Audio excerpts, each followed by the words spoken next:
Praise Lord. जय मसीह की। परमेश्वर का धन्यवाद करता हूँ कि नए दिन की शुरुआत करने का एक अवसर दिया है और वो भी उनके वचनों के द्वारा। परमेश्वर अति महान है। परमेश्वर की स्तुति हो। भाई और बहनों और मित्रों, हम बात करें नई शुरुआत की। किस तरह से परमेश्वर ने जब पृथ्वी की सृष्टि की तब पृथ्वी सुनसान और बेडौल थी और परमेश्वर ने आकाश और पृथ्वी को अलग किया। पृथ्वी ऊपर पूरा अंधेरा छाया हुआ था। परमेश्वर ने प्रकाश डाला। परमेश्वर ने सूर्य और चंद्र जैसी दो ज्योतियां बनाई। वह यहोवा ईश्वर ने अपने शब्दों से कहा, हर प्रकार के पक्षी उदय हो गए, हर प्रकार के जानवर हो गए। यहोवा परमेश्वर ने 6 दिन में सारी सृष्टि की रचना की। पर परमेश्वर ने देखा कि सब कुछ अच्छा है। तब परमेश्वर ने सोचा कि मैं मनुष्य को बनाऊं। परमेश्वर ने भूमि की मट्टी लिया और इस मिट्टी से अपने इमेज में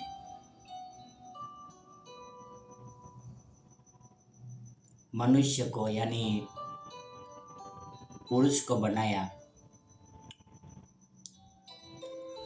उनके नथनों में श्वास डाला।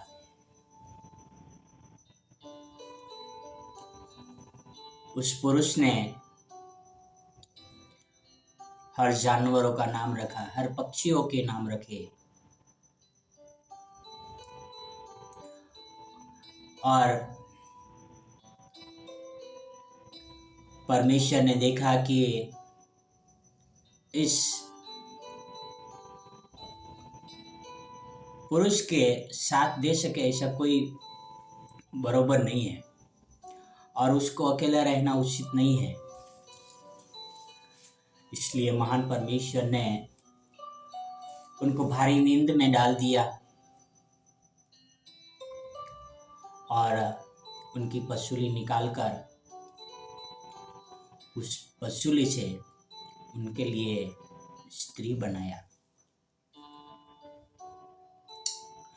और परमेश्वर ने उनके साथ रहने के लिए दे दिया। परमेश्वर ने उनको आम जगह पर नहीं छोड़ा था। परमेश्वर ने बहुत ही खूबसूरत उद्यान में रखा था। वहां पर भांति भांति के फल थे जहां मनुष्य खा सकते थे। वहां पर वो धूर्त शैतान जो सर्प आया, मनुष्य की भाषा बोलने लगा। वो स्त्री से बातें करने लगा और भले और बुरे ज्ञान का फल खाने के लिए उनको उकसाया।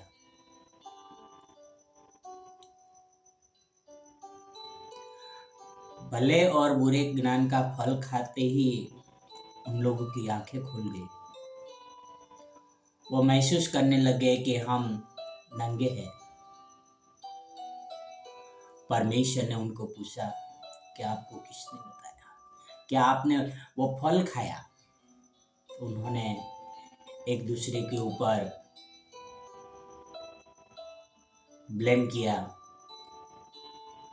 एक दूसरे के ऊपर दोष के टोपले लगाए और कहा हम इस कारण खाए। वह परमेश्वर ने स्त्री और पुरुष के लिए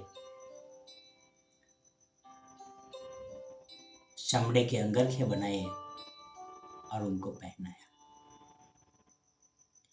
ये मनुष्य की हजारों साल पहले की उत्पत्ति की बात है। परमेश्वर ने देखा कि मनुष्य अभी हमारे तुल्य हो गया। कई डॉक्टर, कई साइंटिस्ट प्रयत्न करते रहते हैं कि वो पुरुष में से स्त्री बनाए, स्त्री में से पुरुष बनाए।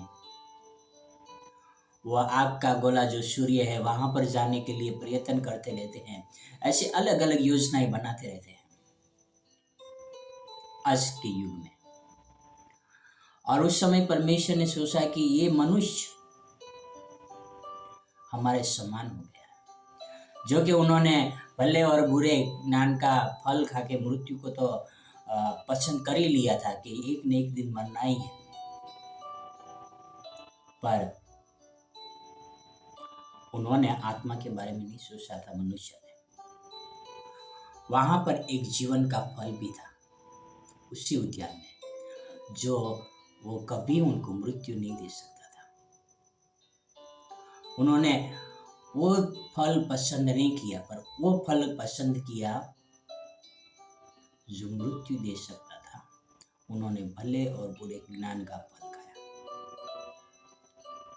आओ हम उत्पत्ति 3 में 22 और 24 में पढ़ते हैं कि आगे क्या होता है।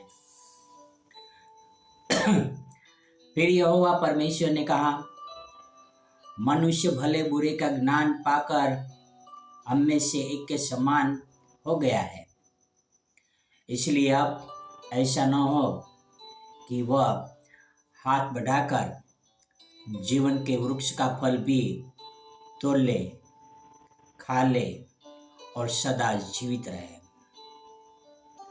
तब यहोवा परमेश्वर ने उसको अदन की वाटिका में से निकाल दिया कि वह उस भूमि पर खेती करे जिसमें से वह बनाया गया था। इसलिए आदम को उसने निकाल दिया और जीवन के वृक्ष के मार्ग का पहरा देने के लिए अदन की वाटिका के पूर्व की ओर करूबों को और सारे और घूमने वाले ज्वालामयी तलवार को भी नियुक्त कर दिया। भाई और बहनों मित्र, हम देखते हैं कि परमेश्वर ने इनको उद्यान से निकाल दिया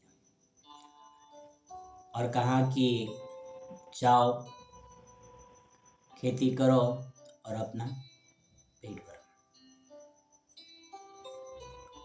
ऐसा ना हो कि उन लोग वापस वहां पर जीवन का फल तोड़ के खा ले और उनका कभी मृत्यु ना हो। भाई और बहनों और मित्रों, मनुष्य मिट्टी में बनाया गया है और मिट्टी की ही उपज खाया करेगा, वो पवित्र शास्त्र में लिखा है। और कोई चीजें नहीं है जो मनुष्य अपने लिए आसमान से तोड़ के लाए और वो खाए करके। पर परमेश्वर ने कितना बड़ा अनुग्रह किया कि उनको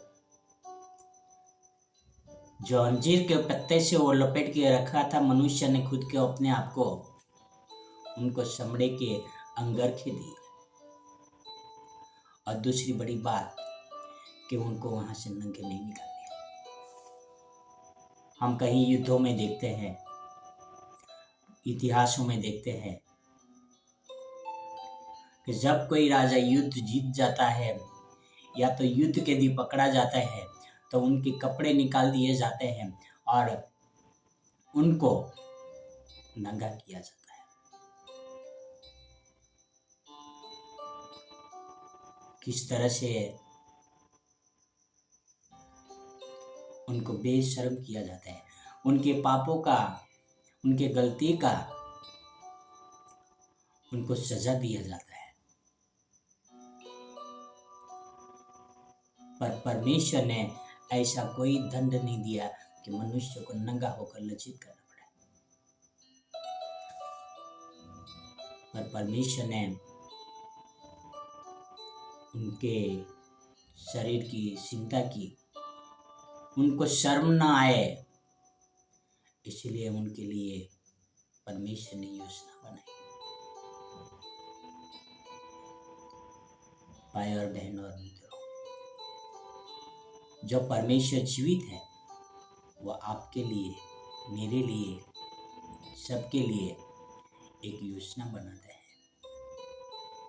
नई शुरुआत करने के लिए। हमारे पूर्वज आदम के लिए शायद हो सकता है कठिन हो, क्योंकि अदन वाटिका में हर प्रकार के फल थे। उनको बाहर आके खेती करना था, उनके लिए अपनी नई सोच तैयार करना था, नई उत्पत्ति बनाना था। हो सकता है उनके लिए मुश्किल होगा, पर किस तरह से हमारे पूर्वजों ने भी नई शुरुआत की और परमेश्वर ने भी हमें नई शुरुआत करने का एक अवसर दिया कि हम हमारे जीवन को पीछे की ओर मुड़ के ना देखें, पर आगे की ओर बढ़े और नई शुरुआत करें। Praise the Lord. आओ हम एक प्रार्थना करें। हे हमारे महान और पवित्र परमेश्वर, धन्यवाद करता हूँ इस सुंदर सुबह के लिए, आपके अनमोल वचनों के लिए, जो हमारे जीवन में बदलने का हमेशा अवसर देते हैं पिता। उन्हें देना पिता, ताकि हम सदैव आपकी स्तुति आराधना करते रहें, आपको धन्यवाद करते हैं, आपकी प्रशंसा करते रहें पिता। धन्यवाद करता हूँ इस सुंदर समय के लिए, आपके प्रेम के लिए पिता। हमें इस्तेमाल करें प्रभु, ताकि ज़्यादा से ज़्यादा आपके राज्य का काम करें, आपकी सेवा करें पिता, और आपकी महिमा का वर्णन करें पिता। धन्यवाद इस दिन के लिए, इस मनुष्य जीवन के लिए, और इस पृथ्वी की बहुत सारे खुशियों के लिए जो आपने हमें दिया है पिता। हमें आत्मिक खुशी से भी भर देना पिता, ताकि हम जीवन भर आपकी महिमा कर सकें पिता। ये सारी प्रार्थना मेरे उद्धारकर्ता प्रभुओं का प्रभु यीशु मसीह के नाम से करता हूँ। आमीन, आमीन, आमीन। Praise the Lord. God bless you.